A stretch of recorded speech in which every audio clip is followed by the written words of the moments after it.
The message appeared on Arjun's screen at exactly 1:38 a.m. No vibration, no sound, just text. He was already awake, sitting on his couch in the dark, TV on mute, phone in his hand. He hadn't touched the screen. Don't open the door. No sender name, no number. Below it, a line that made his chest tighten. Sent from this device. Arjun checked again. The phone was locked. He unlocked it slowly. The message was still there, sitting in his sent messages. Same time, same words. He hadn't typed it. He told himself it was a glitch. Phones did strange things. Auto drafts, bugs. He almost laughed. Then someone knocked. 3 slow knocks. Knock, knock, knock. Not loud, not angry. His phone lit up again. I told you not to open it. His breathing changed. He didn't move. He stood still, staring at the dark hallway leading to the door. If you're watching this and thinking you'd open it anyway, pause for a second. And if you enjoy slow, realistic horror like this, subscribe now, because this only gets worse. The knocking stopped. Arjun waited. 10 seconds, 20. He checked the people. The hallway was empty. Relief came fast and left faster. His phone buzzed. He's still there, just not in front of the door. Arjun whispered, "What?" His fingers shook as he typed. "Who is this?" The reply came instantly. "You." Another message followed. "Check your camera." Arjun opened the hallway camera app he barely used anymore. At first, the feed was empty. Then, the exposure adjusted. A man stood at the far end of the hallway, too tall, head tilted like he was listening. His face stayed hidden in shadow. The timestamp read, "Live." The phone buzzed again. "If he sees you move, he'll come back." Arjun backed into the bathroom and locked the door. He sat on the floor, gripping his phone like it was the only solid thing left. Minutes passed. No knocking. The hallway feed was empty again. Then a final message appeared. "He left because I told him to." Arjun typed again. "Who are you?" The reply took longer this time. "I'm the part of you that stays awake." Nothing about that felt like a joke. At 2:14 a.m., a voicemail appeared. No vibration. He only noticed it because he was staring at his phone. He played it. No voice, just ambient noise.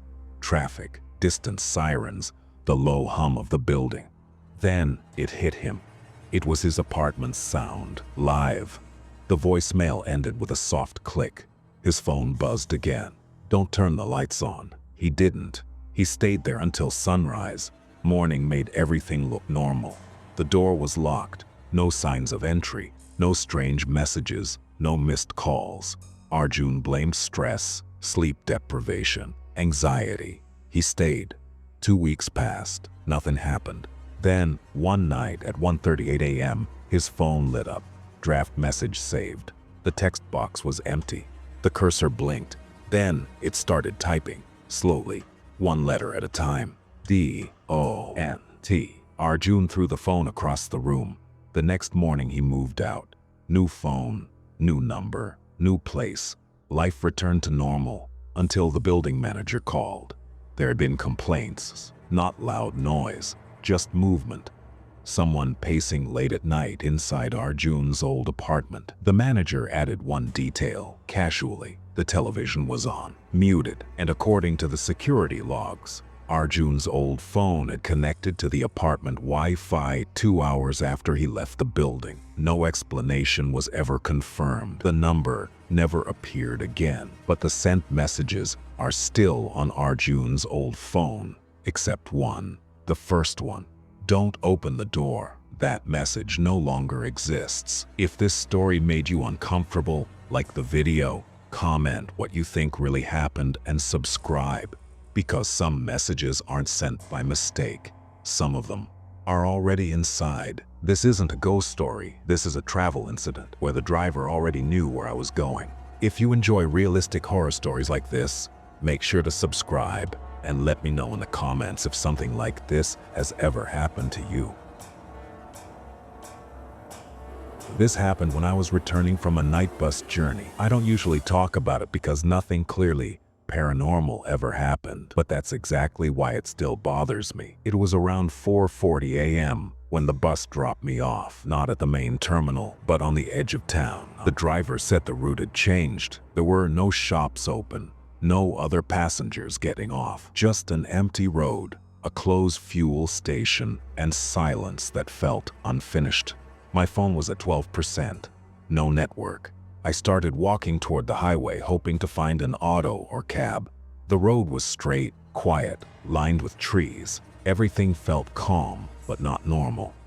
After a few minutes, a white car slowed down beside me. Older model. No logo, no stickers. The window rolled down slightly and the driver asked where I was going. His voice was normal, tired. I told him the area name. He nodded and said he was heading the same way. I hesitated, but it was early morning and I was exhausted. I got into the back seat. The inside of the car felt empty. No personal items, no idols, no smell. The radio was off. The driver didn't ask my name. He didn't talk. He just drove. A few minutes later, I noticed the side mirrors were angled downward, not toward traffic. I ignored it. Then, my phone vibrated. Network came back for a second. Google Maps sent a notification. Trip paused. I hadn't opened Maps. Before I could check, the signal disappeared again. The road started feeling unfamiliar. Trees closer, fewer lights. I asked the driver if this was a shortcut. After a pause, he said, "This road is faster if you don't want to be seen." That sentence didn't make sense. My phone vibrated again. A text message appeared. It was from my own number. It said, "Don't ask him anything else." My body went cold. There was no record of the message, no sent history, nothing. I told the driver I needed to get down. I said I forgot something. He slowed the car, but very slowly. That's when I noticed the back seat door handles were missing. Not broken, just not there. The driver spoke again, calmly. "You can get down here. This is usually where people do." I leaned forward, pulled the front passenger door open, and ran. I didn't look back. I reached the highway, flagged an auto, and left. Later that day, my phone showed a maps trip recorded from the bus stop to a wooded area I had never been to. The trip ended at 5:12 a.m. I had already reached my destination by then. I deleted the trip. 2 days later, I found local forum posts warning travelers not to accept rides. Near that bus stop, one comment said the drivers there sometimes already know where you're going. If you made it till the end, like the video, subscribe for more true horror stories, and comment if you think this was just a coincidence or something else. I don't take night buses anymore, and if Maps ever pauses a trip on its own, I close the app immediately.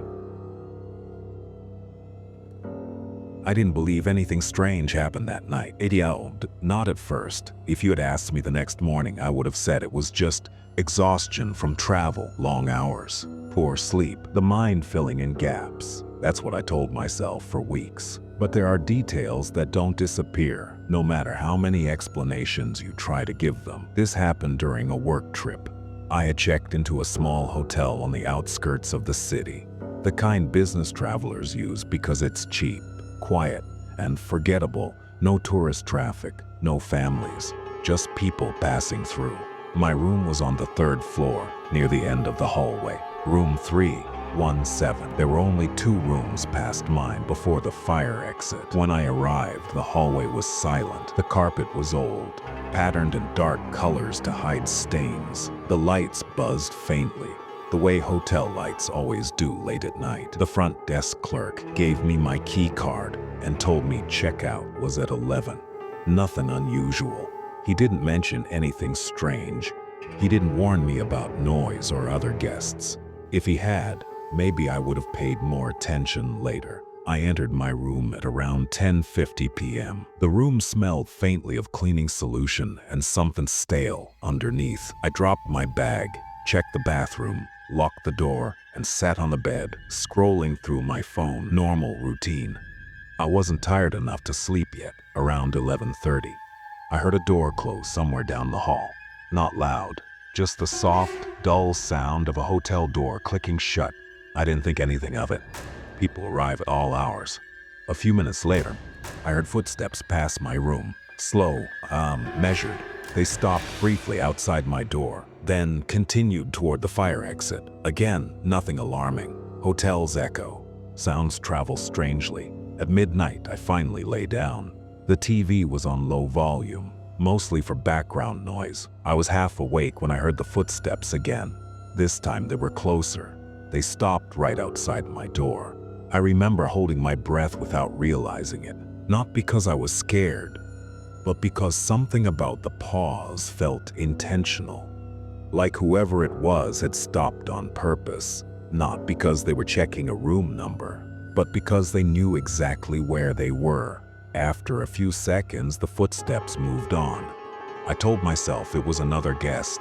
Maybe someone pacing while on a call. Maybe someone looking for the ice machine. I turned the TV down and tried to sleep. Sometime later, judging by the clock, around 1:17 a.m., I woke up to a sound that pulled me out of sleep instantly. Not a bang, not a knock. It was softer than that. It sounded like someone brushing their fingers lightly against the door. I lay completely still. My eyes were open, fixed on the dark outline of the door across the room. The sound didn't repeat. No knock followed. No handle turned. Just that brief contact, like someone testing the surface. I waited. 30 seconds. A minute. Nothing. I got up quietly and checked the peephole. The hallway was empty. The lights were still on. No shadows moving. No sound. I went back to bed and told myself it was nothing. Old buildings make noise. Air pressure changes, pipes shift. I slept again. The next morning I woke up feeling normal. No fear. No lingering unease. I showered, packed my bag, and went down for breakfast. The lobby was quiet. A few people sat with laptops and coffee. The front desk clerk was different from the night before. While checking out, I casually asked if the hotel had been busy the night before. He glanced at the computer and said, "Not really. Third floor was mostly empty." I paused. "Mostly?" He nodded. "You and one other room." I asked which room. He said, 318. "The room next to yours." I didn't respond immediately. I hadn't heard any noise from the room beside me. No TV, no voices, no bathroom sounds. But that didn't necessarily mean anything. I left the hotel and didn't think about it again for several days. A week later, I needed a receipt for expenses.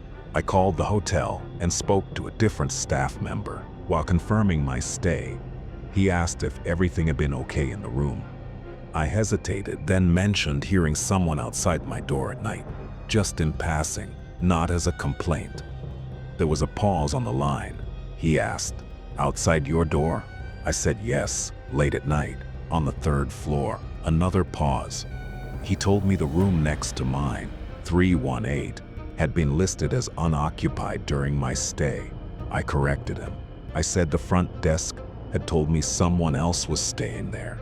He checked again, then said, "No, that room's been out of service for months." I asked what that meant. He said there had been water damage. The room was locked and not assigned to guests. I didn't argue. I thanked him and ended the call.